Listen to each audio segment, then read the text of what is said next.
जब भी direct action day का जिक्र होता है तो एक नाम जरूर सामने आता है और वो नाम है हुसैन सुहरावर्दी का। ये वही सुहरावर्दी है जिसे बूचर ऑफ बंगाल यानी बंगाल का कसाई भी कहा जाता है। इसे कसाई इसलिए कहा जाता है क्योंकि इसी सुहरावर्दी के इशारे पर आज से ठीक 75 साल पहले 16 अगस्त 1946 को कोलकाता में हजारों हजार हिंदुओं का कत्ल किया गया था।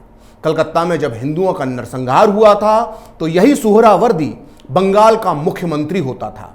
उस जमाने में सुहरावर्दी मुस्लिम लीग का बड़ा नेता था और मोहम्मद अली जिन्ना का बेहद करीबी था। जब जिन्ना ने डायरेक्ट एक्शन डे का ऐलान किया तो बंगाल के इस कसाई सुहरावर्दी ने अपने गुंडों की दम पर कलकत्ता की सड़कों पर हिंदुओं की लाशें बिछा दी थीं। ऐसा लग रहा था कि जैसे कोलकाता में तैमूर लंग या फिर नादिर शाह की फौज ने आक्रमण कर दिया हो। डायरेक्ट एक्शन डे पर कलकत्ता में क्या हुआ था ये तो आपको बहुत लोग बताते होंगे, लेकिन आज मैं आपको बताऊंगा कि सुहरावर्दी के वो राज जिस पर कभी बात ही नहीं होती है।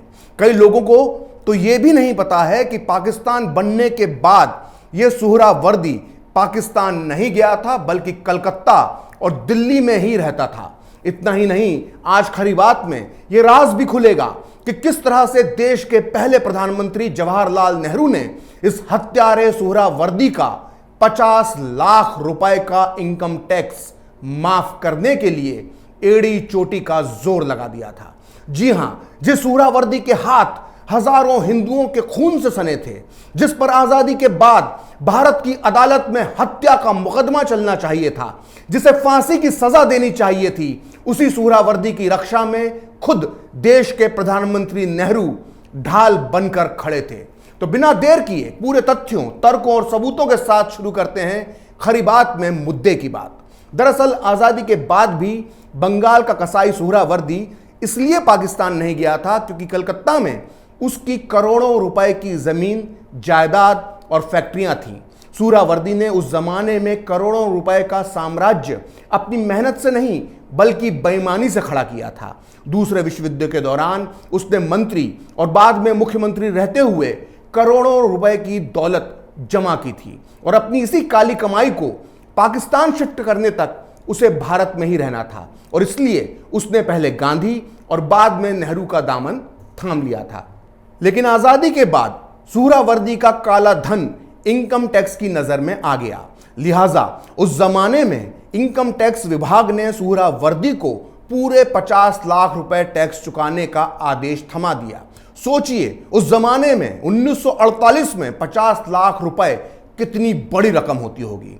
तभी इनकम टैक्स के फंदे से बचने के लिए सुहरावर्दी 12 दिसंबर 1948 की रात प्रधानमंत्री नेहरू से मिलने के लिए पहुंच गया और उनसे मिलकर उसने अपना दुखड़ा सुनाया, जिसके बाद प्रधानमंत्री नेहरू ने बिना देर किए उसी रात तत्कालीन वित्त मंत्री जॉन मथाई को एक पत्र लिखा। नेहरू का यह पत्र प्रकाशित हुआ है selected works of Jawaharlal Nehru के सीरीज 2 के वॉल्यूम 8 के पेज नंबर 349 पर।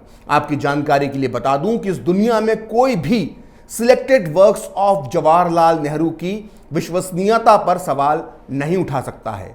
करीब 100 खंडों के 70,000 पन्नों के संकलन को खुद इंदिरा गांधी की सरकार की देखरेख में प्रकाशित करवाया गया था। इस संकलन में नेहरू ने अपने जीवन में जो भी पत्र लिखे, टेलीग्राम भेजे, भाषण दिए, वो सब इसमें प्रकाशित करवाया गया है। तो खैर, इसी selected works of Jawaharlal Nehru के मुताबिक नेहरू ने देश के वित्त मंत्री जॉन मथाई को पत्र में लिखा कि आज रात सुहरावर्दी मुझसे मिलने आए थे। उन्होंने अपने इनकम टैक्स के बारे में जो जानकारी दी है वो काफी अजीब है। अगर इसमें सच्चाई है तो इस पूरे मामले की जांच होना चाहिए।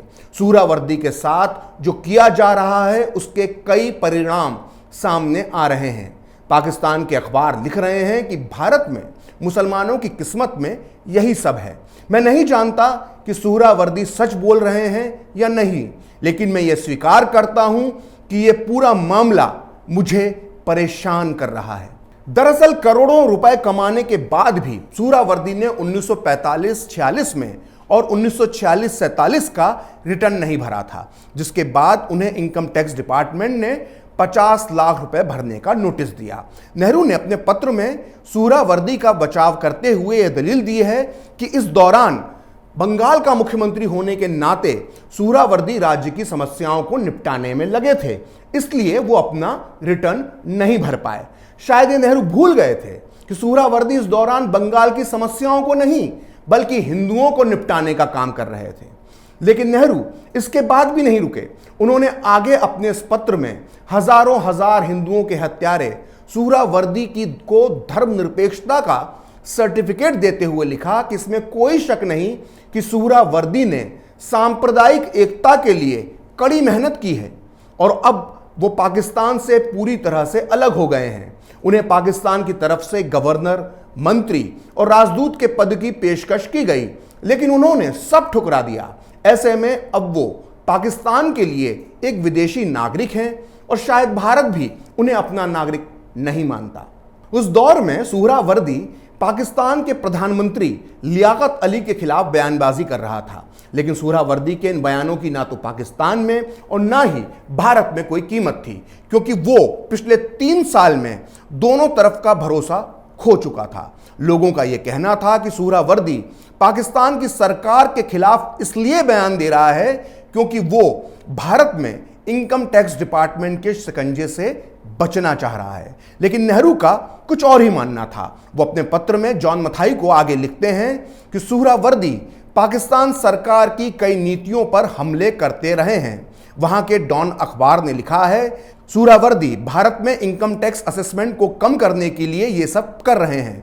इस तरह से सुहरावर्दी की विश्वसनीयता को चुनौती दी जा रही है और दोनों तरफ से उन्हें आर्थिक और राजनीतिक रूप से बर्बाद करने का प्रयास किया जा रहा है।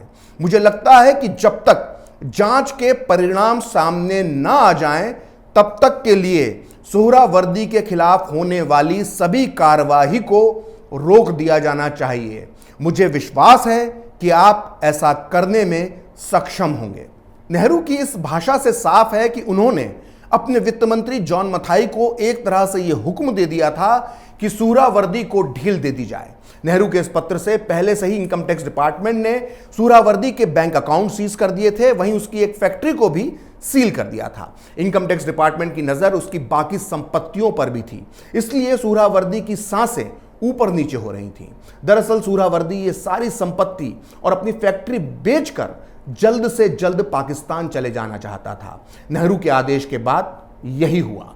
जैसे ही इनकम टैक्स डिपार्टमेंट ढीला पड़ा, सुहरावर्दी अपनी सारी जमीन जायदाद बेचकर हमेशा हमेशा के लिए 5 मार्च 1949 को पाकिस्तान पहुंच गया। सोचिए, अभी 3 महीने पहले ही नेहरू ने लिखा था कि सुहरावर्दी पाकिस्तान के लिए एक विदेशी नागरिक बन चुका है। अब उसी विदेशी नागरिक को पाकिस्तान ने बाहें फैलाकर अपना बना लिया था।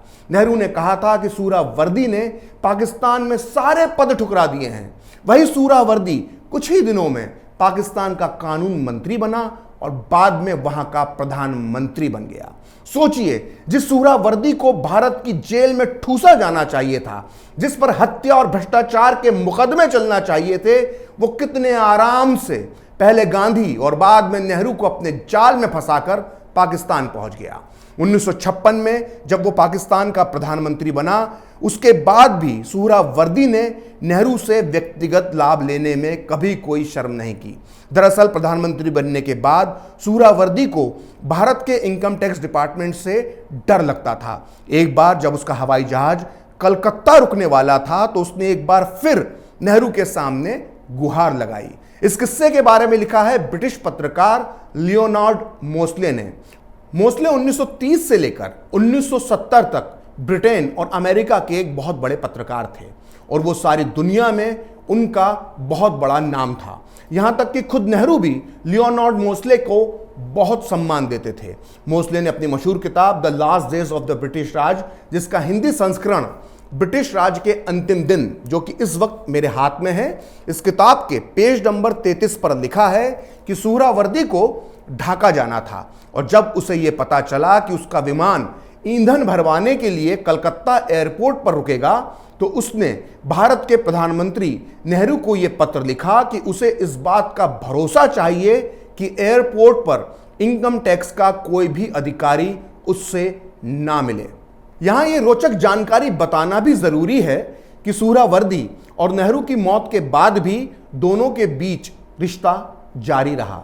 सोहरावर्दी के इकलौते बेटे रशीद सोहरावर्दी उर्फ रॉबर्ट एशवे ने पाकिस्तान में जिन्ना के जीवन पर बनी फिल्म में नेहरू का किरदार निभाया था। 1998 में बनी इस फिल्म में नेहरू को एक खलनायक और चरित्रहीन दिखाने की कोशिश की गई थी। यहां तक कि इस पाकिस्तानी फिल्म में नेहरू और एडवीना माउंटबेटन को एक बेडरूम में भी दिखाया गया था। खैर, अगर आपको ये वीडियो पसंद आया तो नीचे कमेंट बॉक्स में ज़रूर अपनी राय दें। अगर आप लोग चाहेंगे तो मैं सुहरावर्दी से जुड़े और भी राज आपके सामने लेकर आने की कोशिश करूंगा। अगर आप जानना चाहते हैं तो मैं आपको बताऊंगा कि कैसे नेहरू की तरह गांधी ने भी बंगाल के कसाई सुहरावर्दी की ढाल बनकर रक्षा की थी। मुझे आपके कमेंट्स का इंतजार रहेगा। फिलहाल खरी बात प्रखर के साथ में इतना ही। आप चाहें तो मुझसे जुड़ने के लिए मेरे फेसबुक पेज प्रखर श्री 78 को लाइक कर सकते हैं, और अगर ट्विटर पर आप मुझसे जुड़ना चाहते हैं तो मेरा ट्विटर हैंडल है प्रखर श्री 78। अगर आपको ये वीडियो पसंद आया तो इसे लाइक करें, शेयर करें और कैपिटल टीवी को सब्सक्राइब करें। नमस्कार।